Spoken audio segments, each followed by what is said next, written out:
Bonjour, je suis Jules, œnologue chez Oenovino. Alors aujourd'hui, je vais répondre à la question « Qu'est-ce que les sulfites dans le vin ?» Vous avez sûrement vu sur l'étiquette d'une bouteille ou sur la contre-étiquette la mention « Contient des sulfites », souvent en anglais ou en français. Alors qu'est-ce que ces sulfites? Les sulfites, c'est du dioxyde de soufre. On dit aussi de l'anhydride sulfureux. Ce soufre, il a un double rôle dans le vin. C'est un composé quasiment naturel qui est utilisé depuis l'Antiquité. On retrouve des mentions de l'usage de soufre dans des textes de Pline, par exemple, et de façon certaine depuis le Moyen-Âge. Et depuis, on a toujours utilisé du soufre pour faire du vin. Alors à quoi sert-il? Il a un double rôle, je le disais. Le premier, c'est que c'est un antibactérien. Le deuxième, c'est que c'est un antioxydant. Pour ces doubles propriétés, il va être utilisé tout au long de la fabrication du vin par le vigneron pour protéger son vin, qui est fragile, des attaques des micro-organismes, des levures ou des bactéries qui viendraient piquer le vin, donner par exemple le goût de vinaigre, donner des goûts d'écurie, donner des très mauvais goûts au vin. Et deuxièmement, il est également utilisé pour protéger le vin des agressions de l'air. Si vous laissez une bouteille ouverte pendant un moment, il va très vite devenir éventé, puis se transformer en vinaigre.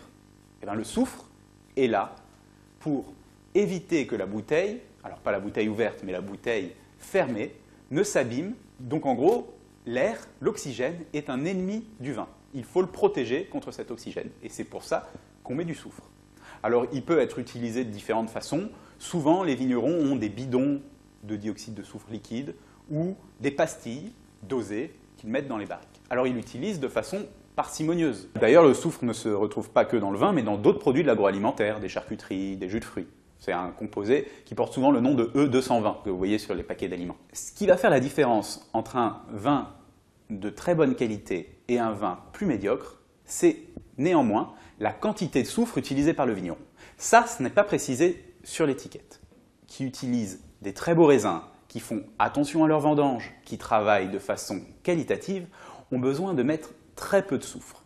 En général, ils en mettent un tout petit peu à la fin, juste avant la mise en bouteille, pour que le vin puisse se conserver entre le moment où il va quitter les chais du vigneron et les moments où il va se retrouver chez le caviste, chez vous, les clients, ou en grande surface. Cette petite dose de soufre permet juste de protéger la bouteille et d'éviter qu'on se retrouve avec une bouteille piquée quand on l'ouvre chez soi, ce qui serait désagréable. Une astuce, les quantités de soufre sont différentes en fonction des styles de vin. Les vins rouges sont très résistants, ils résistent à l'air. Donc en général, on met très peu de soufre. Les vins blancs sont beaucoup plus fragiles, donc la dose de soufre est légèrement supérieure. Enfin, les vins rosés ou les vins liquoreux, et surtout les vins liquoreux qui ont du sucre, sont très fragiles. Du coup, les doses de soufre sont parfois égales à 5 ou 10 fois celles qu'on va retrouver dans un vin rouge. Pour terminer, certains vignerons, maintenant, utilisent la mention « sans sulfite ajouté » sur les bouteilles. Cela veut dire qu'ils prennent le risque de ne pas mettre de soufre dans leur vin. Sans sulfite ajouté, parce que naturellement, il y a du soufre dans le vin, mais pas ajouté par le vigneron. Il est présent dans le raisin et dans les levures. Voilà, vous savez désormais que les sulfites, c'est un conservateur du vin, mais qu'un bon vin en contient très peu.